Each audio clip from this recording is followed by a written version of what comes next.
자, 먼저 불안전 판매입니다. 불안전 판매. 아마 뉴스를 보면 금융투자 상품에 관련돼서 불안전 판매에 대한 뉴스들을 간혹 보셨을 겁니다. 이 불안전 판매가 뭐냐면, 자, 완전한 판매가 뭐예요? 제대로 지켜서 판매를 한 거죠. 금융상품을 금융소비자한테 제대로 지킬 걸 지켜서 판매한 건데 그렇지 않다는 거죠. 그래서 불안전 판매는 우리가 일반적으로 고객이 왔는데 금융상품을 금융회사가 팔아요. 파는데 이 상품의 내용이라든지 이 상품에 투자하면 뭐 손실이 보겠다는 각종 중요한 내용들, 그리고 위험한 사항들, 이런 것들을 고객한테 제대로 설명을 안 해준 거예요. 안 해주면서 판 겁니다. 그래서 그런 것들을 우리가 불안전 판매라고 합니다. 그러면 그게 나중에 고객이 손실을 봤을 때는 큰 문제거리가 되겠죠. 바로 그 내용입니다. 자, 불안전 판매의 의의를 잘 알아두셔야 되겠죠. 금융회사가 금융상품을 판매할 때 고객에게 약관의 중요한 내용을 설명하지 않거나 이러면 이제 불안전 판매요. 또는 고객에게 맞지 않는 상품을 권유 판매하는 거. 노후자금 갖고 안정적인 이자를 받아서 은퇴 후에 생활을 하려는 사람한테 뭐 파생 상품이라든지 위험한 상품을 권유하면 안 되겠죠. 그래서 아예 내용을, 중요한 내용입니다, 설명하지 않거나 고객에게 맞지 않는 그런 상품을 권유 판매하는 행위를 뭐라고 한다? 불안전 판매라고 합니다. 그래서 이 불안전 판매의 주요 사례로 보면 후순위채가 뭐냐면요, 은행들에서 채권을 발행하는데 일반 채권보다 순서가 뒤로 가는 거예요. 순서가 뒤로 간다는 건 만약에 이 금융기관이 망했을 때 일반 채권자한테 먼저 변제를 하고 그리고 남은 게 있으면 그 다음 후순위 채권자한테 간다는 얘기예요. 그래서 순위가 좀 밀리죠. 그러니까 채권자보다는 더 순위가 밀리니까 좀 더 위험한 상품이겠죠. 이런 걸 팔 때. 그리고 CP가 뭐냐면 커머셜 페이퍼, 기업 어음이라고 하죠. 기업들이 자금 조달 목적으로 발행하는 채권입니다. 이건 그 기업이 안정적이어야 이 원금과 이자를 상환받는데 그렇지 못할 경우에는 고객이 손실이 나겠죠. 이런 것들은 예금자 보호나 원금 보장이 되지 않는 상품이거든요. 이런 상품 다 원금 보장 안 되는 상품입니다. 우리 원금 보장 상품 배웠죠? 그런데 이게 안 되기 때문에 그럼에도 불구하고 마치 보장되는 것처럼 설명해 준 거예요. 그래서 이 원금 보장 안 되는데 아무 문제 없어요. 뭐 지점에서 아이고 이거 손해 안 봐요. 아이고 그 회사 망할 일 없습니다. 이런 식으로 이제 설명하는 거죠. 그래서 고객으로 하여금 가입하게끔 이렇게 유도하는 행위, 이런 것들을 다 불안전 판매라고 합니다. 그리고 자본시장법상 불안전 판매에 대해서는 이제 이런 문제가 생기잖아요. 그러다 보니까 이제 각종 규제를 합니다. 규제를 할 때 각종 의무를 부여해요. 먼저 금융투자 상품을 판매할 때, 여러분 금융투자 상품, 우리가 일반적으로 금융상품이라는 말은 많이 들어보셨죠. 금융상품 중에서 여기 투자자가 들어가잖아요. 금융투자 상품이다 그러면 투자했을 때 원본에 손실이 발생할 수 있는 상품을 얘기합니다. 그래서 원본 손실 가능성이 있는 금융상품 중에서도 원본 손실 가능성, 이걸 우리가 투자성이라고 하거든요. 그래서 이런 상품을 뭐라고 한다?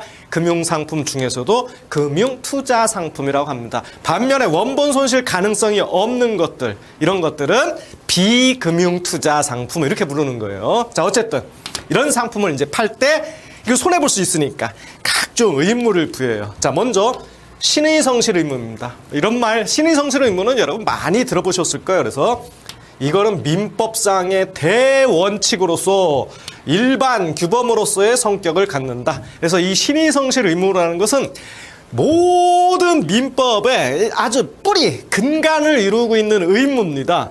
그리고 일반 규범, 즉 우리가 이건 법에서도 규정을 해놨지만 우리가 도덕성으로서도 지켜야 될 의무예요. 그래서 우리가 신의성실 의무는 법적인 의무이자 윤리적인 의무, 이 양면성을 다 갖고 있습니다.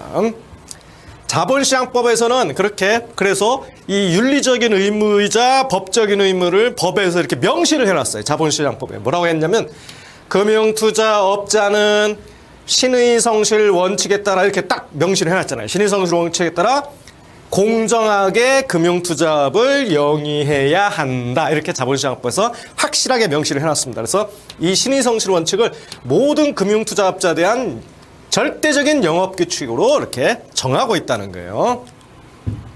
그 다음에 이해상충 관리 의무를 부여하고 있습니다.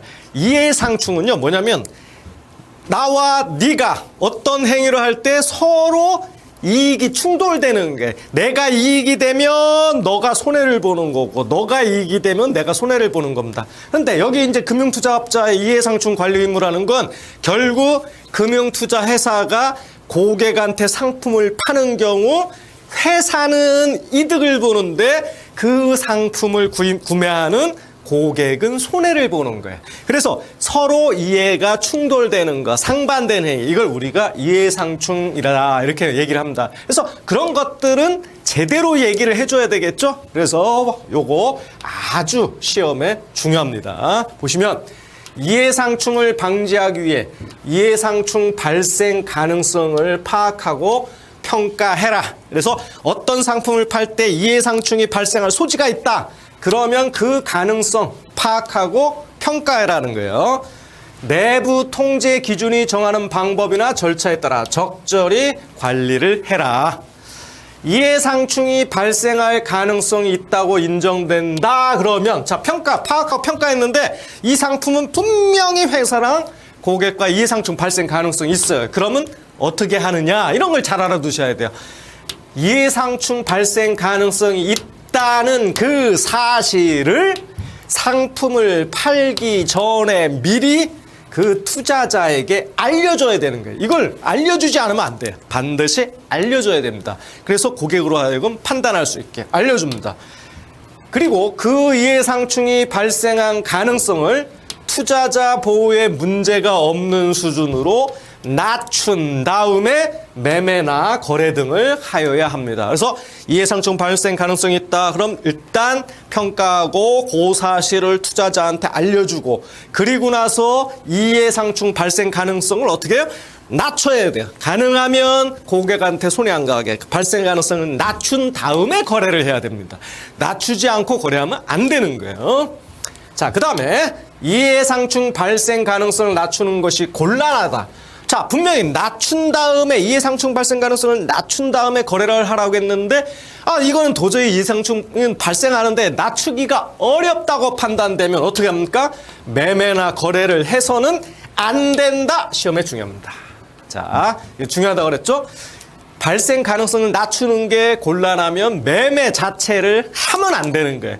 이걸 시험에 어떻게 살짝 꽈놓냐면 여러분들 많이 틀릴 수 있어요. 자, 시험에 이렇게 나옵니다.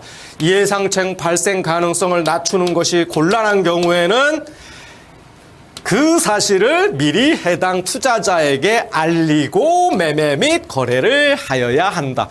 그럴싸하죠. 그럴싸하죠. 네, 아닙니다.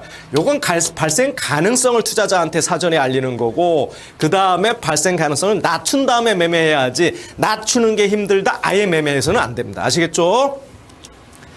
자, 그 다음에 각종 투자 권유할 때에 규제를 합니다. 그래서 이런 거 다 일반 투자자한테만 한다고 그랬죠? 금융 전문 투자자한테 적용하지는 않습니다. 일반 투자자한테만 적용돼요. 자, 여기 아주 시험에 자주 등장하는 원칙들입니다. 자, 먼저 적합성 원칙이 있습니다. 일반 투자자에게 투자 권유를 할 때는 일반 투자자의 투자 목적, 재산 상황, 투자 경험 등에 비추어 그 일반 투자자에게 적합하지 아니하다고 인정되는 투자 권유를 해서는 안 된다. 이게 뭡니까? 1번 적정성 원칙, 2번 적합성 원칙, 3번 설명 의무. 적합성 원칙입니다. 그래서 여러분 적합성 원칙하고 적정성 원칙, 설명 의무 내용이 다 달라요. 특히 요거 많이 헷갈립니다. 이번 기회에 확실하게 알아두셔야 됩니다.